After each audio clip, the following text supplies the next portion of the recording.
Perbincangan santai dari orang-orang biasa yang memiliki perspektif tak biasa. Membahas hal-hal ringan yang terjadi di keseharian kita, mulai dari tradisi, pandemi, politik, uang, hingga religi.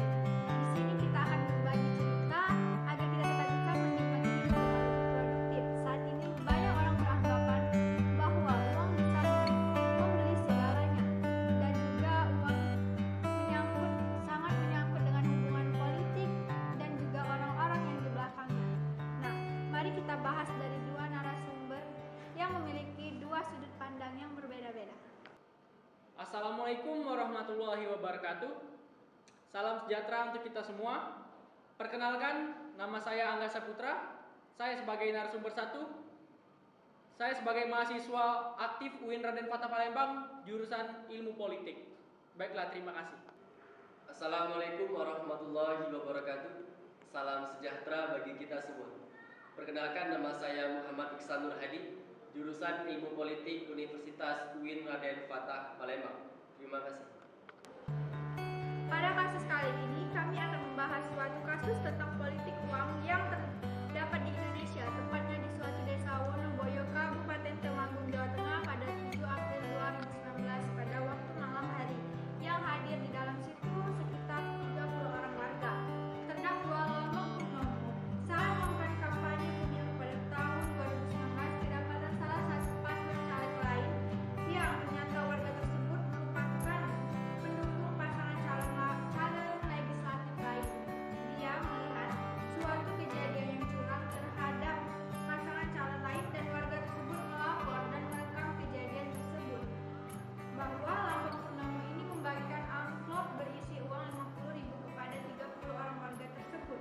Nah, uang itu dibagikannya untuk melakukan vote buying agar bisa memilih si Lombok Purnomo ini. Oke, tanggapan saya mengenai politik uang pada saat terjadi kasus tersebut seperti ini. Politik di Indonesia ini seharusnya ajang pesta demokrasi kita sebagai rakyat Indonesia. Mengapa demikian? Karena pada saat para caleg atau pejabat publik kita mencalonkan diri, itu seharusnya bermain politik bersih, bukan melakukan suatu kecurangan atau yang kita sebut dengan politik kotor.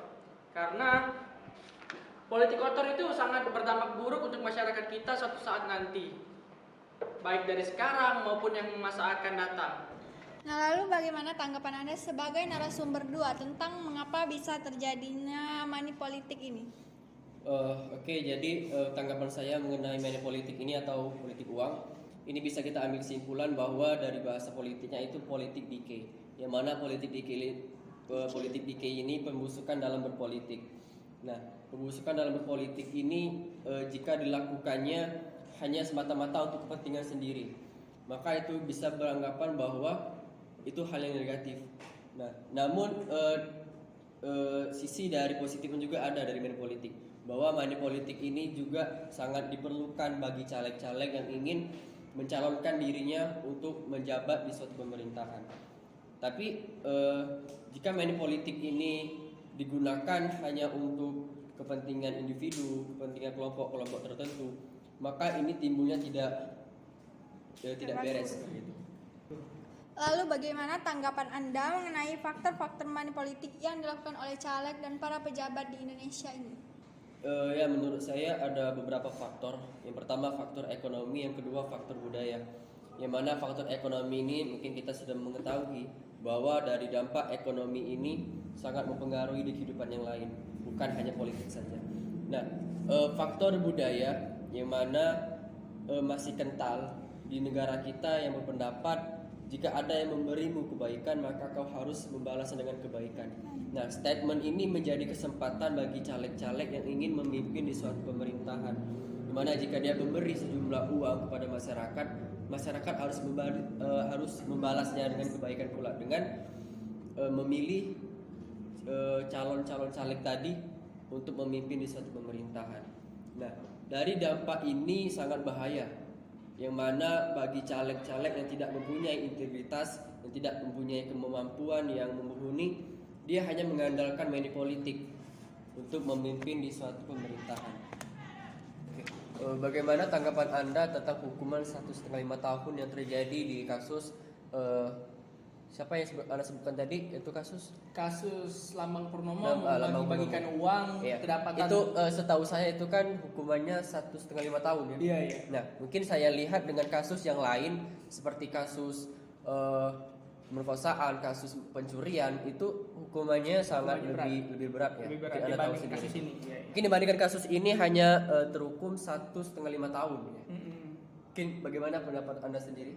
Oke, baiklah, terima kasih narasumber 2. Saya menjawab, menurut pendapat saya tentang kasus Lambang Purnomo ini, dia membagikan uang kedapatan, membagi-bagikan uang senilai Rp50.000. Tanggapan saya seperti ini.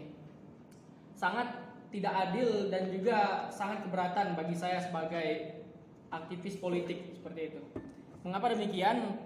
Karena hukuman ini sangatlah kecil bagi para pejabat publik kita atau para caleg kita, karena tidak akan membuat para pejabat publik kita jera untuk melakukan sebuah money politik tersebut.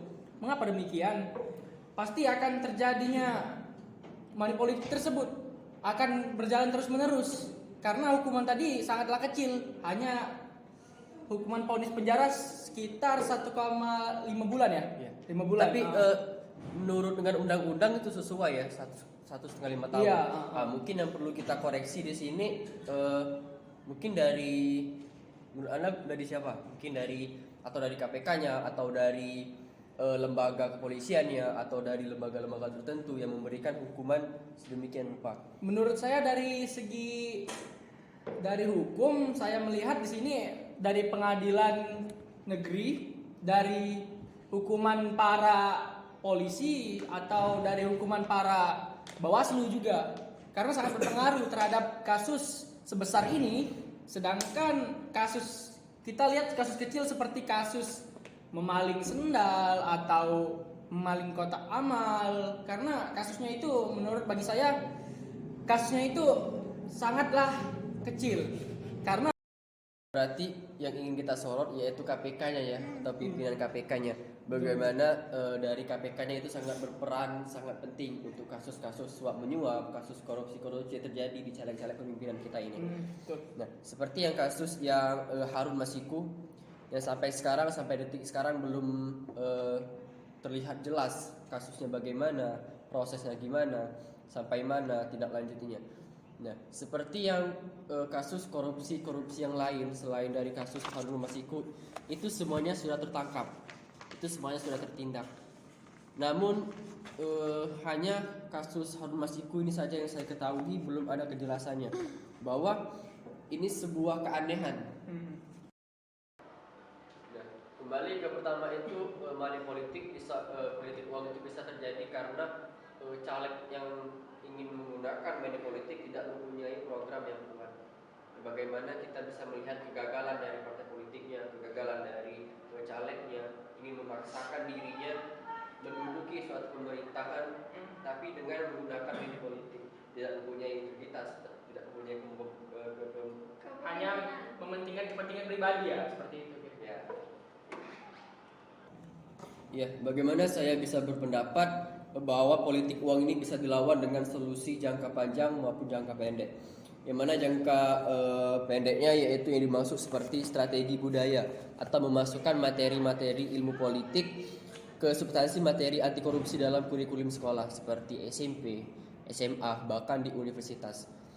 Nah, solusi jangka pendek juga mengatasi politik uang, yang mana Bawaslu aktif mengawasi pemilu.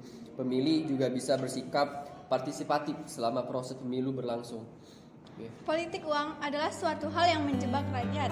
Para caleg yang melakukan politik uang menganggap martabat rakyat dinilai dengan uang yang sebenarnya tidak sebanding dengan apa yang akan didapat oleh para caleg ketika akan terpilih dalam beberapa tahun yang akan datang.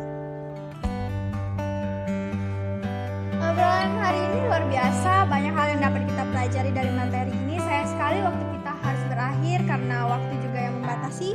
Nah, sekian dari kami, lebih dan kurang mohon maaf. Sampai jumpa lagi.